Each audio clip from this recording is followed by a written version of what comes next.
Hi friends, പുതിയൊരു വീഡിയോയിലേക്ക് എല്ലാവർക്കും സ്വാഗതം. അപ്പോൾ നമ്മൾ 2 ദിവസമായി വീഡിയോ ഒക്കെ ഇട്ടിട്ട് മറ്റൊന്നും കൊണ്ടല്ല, നല്ല കാറ്റും മഴയൊക്കെയാണ് കേട്ടോ. അപ്പോൾ പറമ്പിലേക്കൊന്നും ഇറങ്ങാൻ പറ്റുന്നില്ല. എങ്കിലും ഇടയ്ക്ക് മഴ തോരുന്നതനുസരിച്ച് ഞാൻ ഇറങ്ങും. അത്യാവശ്യം നമ്മുടെ കവാത്തൊക്കെ തീർന്നിരുന്നു. ഇനി ഏലത്തിന് മരുന്നടിക്കാനായിരുന്നുള്ളത്. നല്ല കുറച്ച് വെയിൽ വന്ന ശേഷം മാത്രമേ മരുന്നടിക്കാൻ പറ്റുള്ളൂ. അതുകൊണ്ട് തന്നെ ഏലത്തിൻ്റെ വിശേഷങ്ങളൊന്നും കാണിക്കാനായിട്ട് ഈ 2 ദിവസമായിട്ട് എത്താഞ്ഞത്. പിന്നെ കറണ്ട് വന്നും പോയി നിൽക്കുകയാണ്. അപ്പം ചില ദിവസം ഫുൾ ടൈം കറണ്ട് ഇല്ലാതൊക്കെ വരുന്നുണ്ട്.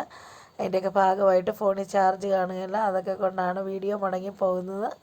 അപ്പോൾ ആദ്യം തന്നെ പറയുകയാണ്, എല്ലാ വീഡിയോയിലും ഞാൻ പറയുന്നതാണ്, എങ്കിലും ഒന്നുകൂടെയൊക്കെ ഓർമ്മപ്പെടുത്തുമ്പോൾ എനിക്ക് തോന്നുന്നു മാറ്റം ഉണ്ടെന്ന്. അതുകൊണ്ടാണ് കേട്ടോ. വീഡിയോ ഇഷ്ടപ്പെട്ടാൽ ലൈക്ക് ചെയ്യാനും ഷെയർ ചെയ്യാനും കമൻറ്റ് ചെയ്യാനും ഒന്നും മറക്കരുത്. ഒപ്പം തന്നെ ആദ്യമായിട്ട് കാണുന്ന കൂട്ടുകാരൊക്കെ ഉണ്ടെങ്കിൽ സബ്സ്ക്രൈബ് ചെയ്തൊന്ന് സപ്പോർട്ട് ചെയ്യണം.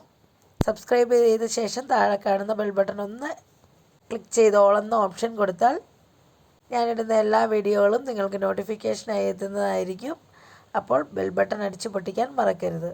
കൂട്ടുകാരെ, ഇന്നത്തെ കാലാവസ്ഥയാണ് കേട്ടോ ഇത്.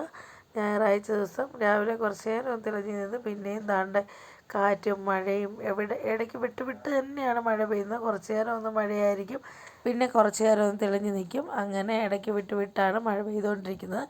ഈ വീഡിയോ ഞാൻ കഴിഞ്ഞ ദിവസം എടുത്തു വെച്ചിരുന്നതാണ് കേട്ടോ. ഒരു കൂട്ടുകാരി ചോദിച്ച സംശയത്തിനുള്ള മറുപടി കൂടിയാണിത്. ഏലക്കായിൽ നിന്ന് തൈ എടുത്ത് എന്തുകൊണ്ടാണ് ഞാൻ നട്ടുവെക്കാത്തതെന്നായിരുന്നു അവളുടെ ചോദ്യം. അത് മറ്റൊന്നും കണ്ടല്ല, ഏലത്തട്ട പിരിച്ചു വെക്കുന്നതാണ് നമുക്ക് പെട്ടെന്ന് ചിമ്പൊക്കെ വന്ന് ശരങ്ങളൊക്കെ ആയി പെട്ടെന്ന് നമുക്ക് അധികം താമസിക്കാതെ തന്നെ കായെടുക്കാൻ പറ്റുന്നത്. ഒരു 1.5 വർഷം തൈച്ചെടിയായിട്ട് നിന്നുകൊണ്ട് 1.5 വർഷം കഴിയുമ്പോൾ നമുക്ക് കായെടുക്കാനായിട്ട് പറ്റും. അതുകൊണ്ടാണ് ഏലക്കായിട്ട് തൈ തവാരണ ചെയ്തെടുക്കുന്നവരൊക്കെ ഉണ്ട്. കൂടുതൽ ആളുകളും ഏലത്തട്ട പിരിച്ച് തന്നെ വെച്ചിട്ടാണ് ഏലത്തിൻ്റെ നടിയിൽ രീതി. ഇതാണ് കേട്ടോ ഏലത്തയ്യ്. അതുപോലെ തന്നെ ഏലത്തൈയുടെ കൂടെ ഒരു കുരുമുളക് തൈയും കൂടെ നിൽപ്പുണ്ട്. ഈ ഏലത്തൈയില ഞാൻ പറിച്ച് കളയാണ് കേട്ടോ ചെയ്യുന്നത്, മറ്റൊന്നും കൊണ്ടല്ല. എനിക്ക് ഏലത്തൈ വെച്ച് കൊടുത്ത 2-3 ഏലങ്ങളുണ്ട് കേട്ടോ. അപ്പോൾ അതിൽ വളരെ കുറവായിട്ടായിരുന്നു കണ്ടിരുന്നത്. അതുകൊണ്ട് തന്നെ ഞാൻ ഈ ഏലത്തൈ അങ്ങനെ ഉപയോഗിക്കാറില്ല. പിന്നെ ഞാൻ പറഞ്ഞില്ലേ കുരുമുളക് തൈ നിൽക്കുന്നു, അത് വന്ന് ഇത്രയും പൊക്കത്തിലാണ് കേട്ടോ. ഒരു കാറ്റാടിയിലാണ് ഈ കൊടി കയറിപ്പോയിരിക്കുന്നത്. അപ്പം ഏറ്റവും മണ്ടേ നിൽക്കുന്ന കുരുമുളക് നമുക്ക് പറിക്കാനായിട്ട് പറ്റുകയില്ല. അപ്പോൾ അതിങ്ങനെ ഏലത്തിൻ്റെ ചോട്ടി വീണ് അവിടെ കിടന്ന് പിടിച്ചത് കൊണ്ടാണ് കേട്ടോ ഈ കുരുമുളക് തൈ ഇങ്ങനെ നിൽക്കുന്നത്. കുരുമുളക് തൈയും ഞാനിങ്ങനെ നട്ട് കൊടുത്തിട്ടില്ല കേട്ടോ. അതിൻ്റെയും വള്ളി മുറിച്ചാണ് ഞാൻ കഴിഞ്ഞ ദിവസം കാണിച്ചില്ലേ, വള്ളി മുറിച്ച് വെച്ചാണ് ഞാൻ പിടിപ്പിക്കുന്നത്. നല്ല രസമുണ്ട് കുരുമുളക് തൈയൊക്കെ കാണാനായിട്ട്. ഒന്ന് നട്ട് നോക്കണമെന്ന് ഓർത്താണ് ഈ വർഷം ഞാൻ എന്താണല്ലോ ഈ കയ്യിലിരിക്കുന്നത് ഞാൻ നട്ട് നോക്കട്ടെ, വെച്ച് നോക്കാം. ഏലത്തൈ ഇഷ്ടം പോലെ ഉണ്ട് കേട്ടോ. ഏലത്തൈ മാത്രമല്ല കാപ്പിത്തൈയുണ്ട് കൂടെ. കാപ്പിക്കുരു പറിക്കാനായിട്ട് താമസിച്ചപ്പോൾ ആ കാപ്പിക്കുരു പഴുത്തതും വീണ് ഇതിൻ്റെ ചുവട്ടിൽ ഏലത്തൈയും കാപ്പിക്കുരു കുരുമുളകും എല്ലാം കിടപ്പുണ്ട് കേട്ടോ. ഇതെല്ലാം പറിച്ച് കളഞ്ഞ് ഞാൻ വൃത്തിയാക്കി എടുക്കത്തേ ഉള്ളൂ കേട്ടോ. ഒന്നും തന്നെ വേറെ ഞാനൊന്ന് കുരുമുളക് പരീക്ഷിച്ച് നോക്കുന്നുണ്ട്.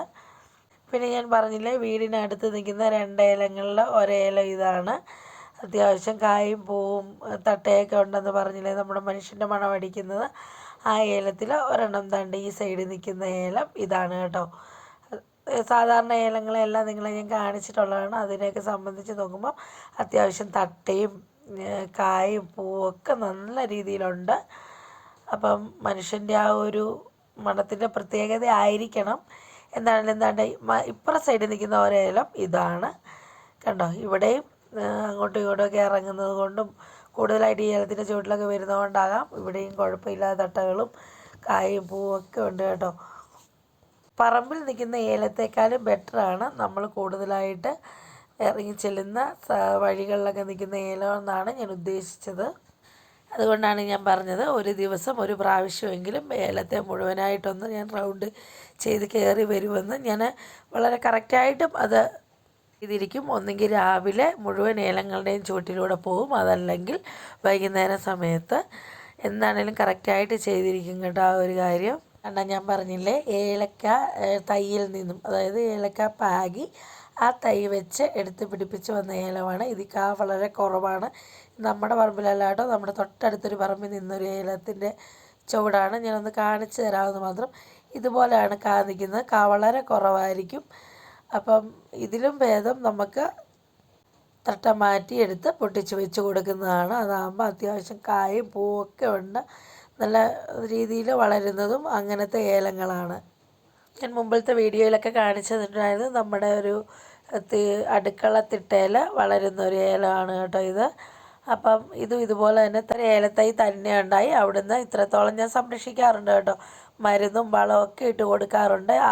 ബാക്കിയുള്ള ഏലത്തെ പോലെ തന്നെ ഇതിനെ നോക്കാറുണ്ട്. പക്ഷേ യാതൊരു വ്യത്യാസവും ഇല്ലെന്ന് തന്നെ പറയണം. അതിന് വളരെ കായൊക്കെ കുറവാണ് കേട്ടോ. മറ്റു ഏലങ്ങളെ പോലെ തന്നെ വളമൊക്കെ ഇട്ട് കൊടുത്തിട്ട് യാതൊരു മാറ്റവും ഇല്ലെന്നാണ് ഞാൻ പറഞ്ഞു വന്നത്. അങ്ങനെ നമ്മുടെ ഫുൾ കവാത്തുകളെല്ലാം കഴിഞ്ഞ് ദാണ്ടെ കിടക്കുകയാണ് കേട്ടോ. ഇനി കുറച്ച് പണികൾ വേറെ ഉണ്ടെന്ന് ഞാൻ പറഞ്ഞില്ലേ. കുറച്ചായിട്ട് പറമ്പിലെ ചപ്പൊക്കെ കൈകൊണ്ട് തന്നെ പറിച്ച് മാറ്റണം. കാരണം ഏലത്തിൻ്റെ വേരുകളൊക്കെ ഓടുന്നതാണ്. അതുകൊണ്ട് തന്നെ തൂമ്പായിട്ടൊന്നും നമുക്ക് ചെത്തിയെടുക്കാനായിട്ട് പറ്റുകയില്ല. അതുപോലെ ഇതാണ് കേട്ടോ എൻ്റെ തൈച്ചെടികളാണ് ഞാൻ കാണിച്ചുകൊണ്ടിരിക്കുന്നത്. അപ്പോൾ താഴെ നിന്ന തൈച്ചെടികൾ ഈ കൂടെ തന്നെ വെച്ചതാണ്. പക്ഷേ നല്ലതുപോലെ എരമ്പിനകത്ത് നിൽക്കുന്നതുകൊണ്ട് അതൊന്നും കയറി വന്നില്ല. ഇനി ഇതൊക്കെ 1.5 വർഷം ആകാൻ പോകുന്നതേ ഉള്ളൂ.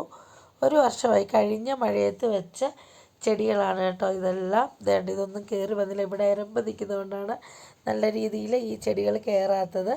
ഈ മഴ കഴിഞ്ഞിട്ട് വേണം എരമ്പിറക്കി കൊടുക്കാനായിട്ട്. അപ്പോൾ ഇതെല്ലാമാണ് എൻ്റെ തൈച്ചെടികളുടെ കൂടത്തിൽ പെടുന്നത്. ഇനി 3 വർഷമായ ചെടികളാണ് കേട്ടോ ഇത്. അത്യാവശ്യം കുഴപ്പമില്ല. വേനൽ നശിപ്പിച്ചെങ്കിലും കുഴപ്പമില്ലാതെ കയറി വരുന്നു. 3-ാം വർഷ ചെടികളാണ് ബാക്കി നിൽക്കുന്ന എല്ലാം. ഏറ്റവും ആദ്യം നട്ടത് ഞാൻ പറഞ്ഞില്ലേ, ഒരു 15 മൂട് ഇല നിൽക്കുന്നത്, അത് 4-ാം വർഷ ചെടികളാണ്. താഴോട്ട് പോകുമ്പോൾ 4-ാം വർഷ ചെടികളുണ്ട്. ഇതൊക്കെ 4-ാം വർഷ ചെടിയാണ് ഈ നിൽക്കുന്നത്. അപ്പോൾ ഇന്ന് പ്രത്യേകിച്ച് വിശേഷങ്ങളൊന്നും ഇല്ല കേട്ടോ. മഴയൊക്കെ ആയതുകൊണ്ട് വലുതായിട്ട് വീഡിയോ ഒന്നും എടുക്കാൻ നിന്നില്ല. എങ്കിലും ആ ചെറിയൊരു സംശയത്തിനുള്ള മറുപടി എന്നതുപോലെ ഒരു വീഡിയോ ചെയ്തെന്ന് മാത്രം. വീഡിയോ നിങ്ങൾക്ക് ഇഷ്ടപ്പെട്ടാൽ എന്നെ ഒന്ന് സപ്പോർട്ട് ചെയ്യാനായിട്ട് മറക്കരുത്. കൂടുതൽ വിശേഷങ്ങളൊക്കെ ആയിട്ട് അടുത്തൊരു വീഡിയോയിൽ കാണും വരെ ബൈ ബൈ.